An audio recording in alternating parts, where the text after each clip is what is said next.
All right, you guys, so it's going to be a very good day today. First things first, because we have some new gear to unbox. This is the lens that I've been wanting for such a long time, and I'm going to show you guys here in just a second. We will unbox this on camera and talk about it. But also later on in the video, I just want to talk gear and show you guys as well the lenses that I use the most, whether that be for my street photography, portraiture, landscape. I'm going to show you guys all the lenses that I currently use. But really quick, this episode is brought to you by the good folks over at Squarespace, and we're going to talk a little bit more about them later on in this episode. But for now, you guys, sit back and relax, and let's unbox this lens. Crashing the pine on the marble floor. Yeah, put up that sign that read love and joy. Yeah, I want more. Yeah, she want more. Okay, so first things first, man, I still have it in the bubble wrap. I love it when lens companies package it up like this. And if you guys can see through the bubble wrap, you guys know here it's a Sigma lens. Hopefully we could get this unwrapped without it breaking.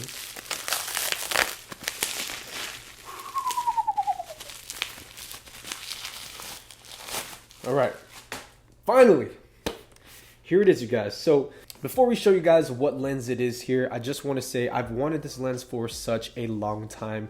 They actually released an early version of this lens back in like 2014. I don't know, it was like 8 years ago or whatnot.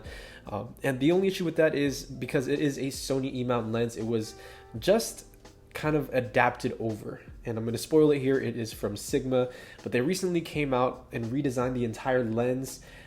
And specifically designed it for the Sony E mount system. That lens, of course, you guys, is this right here. This is the Sigma 35mm 1.4 DGDN, designed for Sony E mount cameras. Now, 35mm, of course, being my favorite focal length, I needed something that I could use for some upcoming portrait projects. And then I promised myself this year as well, I would get more back into doing like grad photos and family portraits and whatnot. And so I needed a 35mm lens. And this is the one that I picked up. Okay, so let's open this thing up here. Here is the front of the box. Very nice, very sleek. This is the first real lens that I've ever had from Sigma. I've owned Tamron lenses, Sony lenses, but never a Sigma branded lens. So let's go ahead and pop it open here at the top. Paperwork, cool. Here we go. So you guys are going to see it before I get to see it here. What do we got here? We got some more paperwork. Amazing. Might read that, might not. Warranty card. That's always good. Got to keep that. And then here it is inside of this little kind of bag. So that's one cool thing about Sigma lenses. Come in nice little pouches. Okay. Moment of truth, you guys. Let's go ahead and unzip this here for you guys on the camera. I'm pretty surprised as well. The little canvas bag that they include is actually pretty thick. It's nice and good material. And here is the lens, folks. So here it is, empty bag up top. And, the lens hood. Can't forget that. But yeah, empty bag. Okay. First things first, let's check the lens hood out. Personally, I am a huge fan of the kind of flower petal lens hood types. But this one right here seems pretty big. It has a 67mm filter thread, but I mean, man, this thing is huge. I think I'm used to like the Sony 24-70 lens hood that I had. I'll get more into that here later on, but lens hood. And here we go, guys. Here is the actual lens. So let's take this out together and see how gorgeous of a lens this actually is. So here we go. All right, folks, and there she is, the Sigma 35mm 1.4 DGDN art lens. Man, this thing is gorgeous. So the lens obviously has like this super nice matte finish, as most art lenses do. One thing that I do like though is that they have kind of like this polished, almost gunmetal. It's finished and nice and looks really kind of cool. On the top here you have your lens cap. And one really cool thing about the new Sigma DGDN lenses is that you actually have a manual control for your aperture that you can also override if you want to control it inside of the camera itself. So because I do shoot a lot of film, I'm very, very used to a physical aperture ring here on my lens. So that's always a good plus. But again, I'm going to try to get that in focus here. There is a small little A that you can use to override and just essentially turn it into controlled by the camera. All right, so before we move on, you guys, I want to give a huge thank you and shout out to our sponsor for this episode, the good folks over at Squarespace. Now, Squarespace is your all-in-one platform to build a beautiful online presence and run your photography business. Now, one of the easiest things any photographer or creative can do nowadays is just post your stuff on Instagram. And although that is a pretty good option, I feel like having your own dedicated space to show off your portfolio is far more effective. Not only does it let you stand out, but it also gives your clients a place to just review your work and learn more about you personally without any sort of distractions. You can get your own domain, and Squarespace has tons of different templates to be able to get you started with your own portfolio or website. It's super easy and it takes less than 30 minutes really just to get your site up and running. So head over to squarespace.com right now, you guys, and enter promo code KingJapes at checkout, or just click the link in the description below, and you guys are gonna get 10% off of your first purchase of a domain or website. Huge thank you, man, to Squarespace for sponsoring this episode, but let's jump back into the video.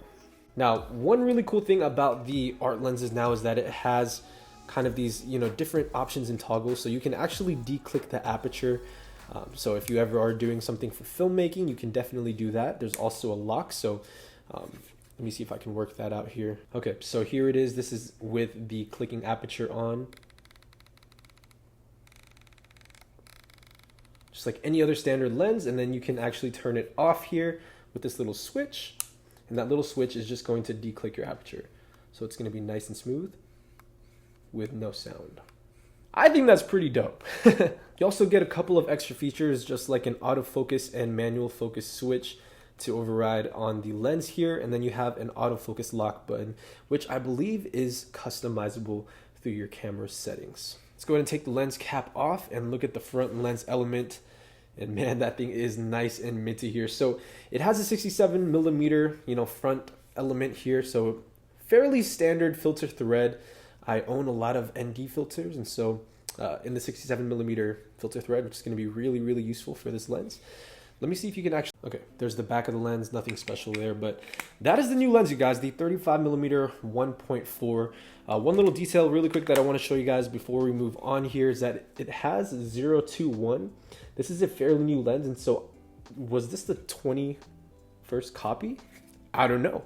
Let me know if you guys know down in the comments section below. But yeah, I really wanted this lens for a couple of different reasons. First of all, 35 millimeter being my favorite focal length, especially when doing portraits. It's a very good focal length. It's in between 28 and 50. And so, if I do want to isolate my subject, I can definitely do that and get nice and close. But for the most part as well, the way I like to use the 35 millimeter lens is for environmental portraits. So if I'm making photographs out on the street, or maybe even doing something like family portraits, I want to show off kind of the surrounding, because generally they will pick a location that they love, and being able to kind of capture them in their own space and place that they really enjoy definitely gives a more personal feel in the photographs. And so with a 35 millimeter lens, I think it's the perfect balance. Not as much distortion as a 28, but still not as narrow as a 50. Now, this is the first prime lens, actually not my first prime lens for the Sony E mount system, but it's the only prime lens that I currently own. What I'm filming on right now is a 17-28 Tamron. I think you guys saw me unbox it in a couple of videos back. It's a great lens, but it's mostly for video stuff. So when I go out thrifting or I'm making videos out in the city, this is the go-to lens. Now, the 35 millimeter at the moment, again, is still the only prime focal length that I own. Later down the road, I do want to get some type of 85 millimeter, but for the most part, you guys, I have just been renting it out every time I do have gigs. And so now that I have my 35, I can just get the 85 as a rental and use that lens for my shoots. So very, very happy with this pickup. And if you guys want to see me make a video about the lens, definitely leave that in the comments section down below. But yeah, that is the lens, you guys, the 35 millimeter 1.4 DG-DN art lens from Sigma. Okay, so as I mentioned, we are going to be talking about kind of like the more specific lenses that I use for my photography. Now, when it comes to portrait photography, I am not a huge fan of zooms. At one point, I did own a 24-70 f4 Zeiss lens, and that was kind of a lens that I use for both video and photo. Mainly what I did with the 24-70 was just shoot events. So if I got hired to do like a Christmas party or any type of corporate gig, that's kind of a good lens to be able to just have one lens and strap on, the entire day. But I've stopped doing that, of course, with COVID going on. And so I'm more kind of focused back into doing family portraits as well as maybe even like grad pictures. So the only real two lenses that I need to cover all of my bases throughout any of those three shoots is a 35mm lens and an 85mm. The idea behind this is that the 35 will cover any type of wide photograph that I need. It's kind of the standard lens that's on the camera about 70% of the time. And then on the longer, end of things, when I want to isolate a little bit more, maybe even get those nice kind of beauty detail shots, I can switch over to the 85 and get nice and tight. And so I have my wide angle covered as well as my kind of more narrow, more standard portrait looking lens with the 85. I don't ever generally bring a 50mm on a shoot with me just because it's a focal length that I don't really find pleasing for the type of photography that I do, mostly family portraits, engagement shoots, and grad pictures and whatnot. Those two lenses, pretty much the 35 and 85, work great for all of the reasons that I mentioned. And that's kind of like my dual kind of wielded sword. I don't know how you want to explain it, but those are the two lenses that I use the most for portrait photography. That's going to be the end of the video, you guys. I just wanted to show you guys, some of the gear that I use on a regular basis.